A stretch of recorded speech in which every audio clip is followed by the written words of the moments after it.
नमस्कार मित्रांनो, कोल्हापूरकर. आपण अनेक दिवस रेल्वेच्या बाबतीत आपल्या कोल्हापूर जिल्हा रहिवासी संघटनेच्या वतीनं प्रयत्न करत आहोत आणि त्याची आपल्याला पूर्ण कल्पना देखील आहे.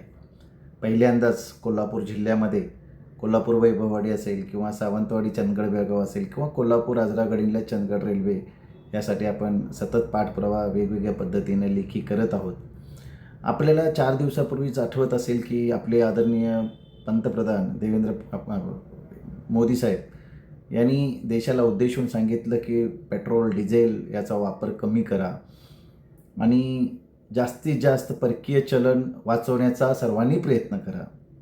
आणि त्याला प्रतिसाद म्हणून आपले मुख्यमंत्री फडणवीस साहेब यांनी मंत्रालयामध्ये बुलेटवरून आणि त्यांचे इतर लोक मेट्रो, ट्रेन, बस अशा वेगवेगळ्या प्रवासाने त्यांनी दाखवण्याचा प्रयत्न केला.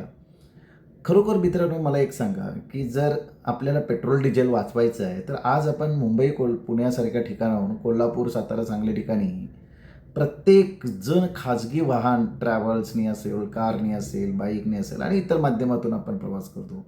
किती लाख रुपयाचं पेट्रोल दिवसाला आपण संपवत असेल आणि हे संपूर्ण 90% पेट्रोल हे आपण परकीय म्हणजे चलन वापरूनच खरेदी करतो आणि त्याच्यात करोडो रुपयांचे हे आपले डॉलर्स आणि इतर पैसे आपल्याला जातात.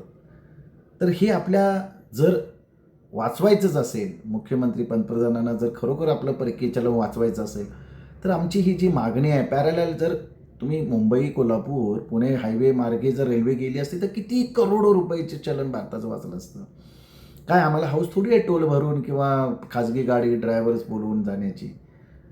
म्हणजे आज आजरा गडिंग्लज चंदगड सारख्या सुपीक भागात रेल्वे 100 वर्षानंतर सुद्धा येत नाही आहे.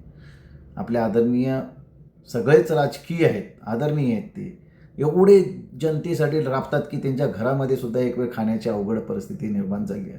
कोणतेही नगरसेवक, आमदार, खासदार सर्वांचीच तुम्ही बघू शकता, बिचाऱ्यांच्या घरामध्ये एक वेळचं जेवणसुद्धा असेल की नाही, इतकी आर्थिक परिस्थिती गरीब झालेली आहे. जनतेसाठी फक्त, आणि जनतेसाठी 1000, 1500, 2000 रुपयाचं आपण ट्रॅव्हलचं तिकीट देऊन धक्के खात रात्रभर प्रवास करतोय.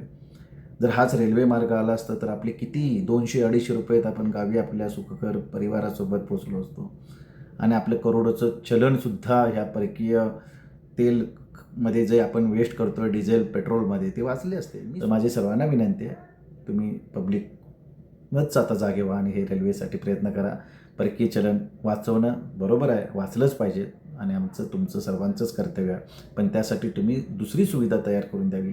रेल्वेची आजरा गडिंग्लज चंदगड रेल्वे आमची सुरू करून द्या. चंदगड सावंतवाडी बेळगाव ती सुरू करून द्या. वैभववाडी आता तुम्ही बजेट केलं आहे पण लवकरात लवकर सुरू करून द्या. एवढीच माझी माफक अपेक्षा. जय हिंद, जय महाराष्ट्र. बातमी तुमची, साथ आमची.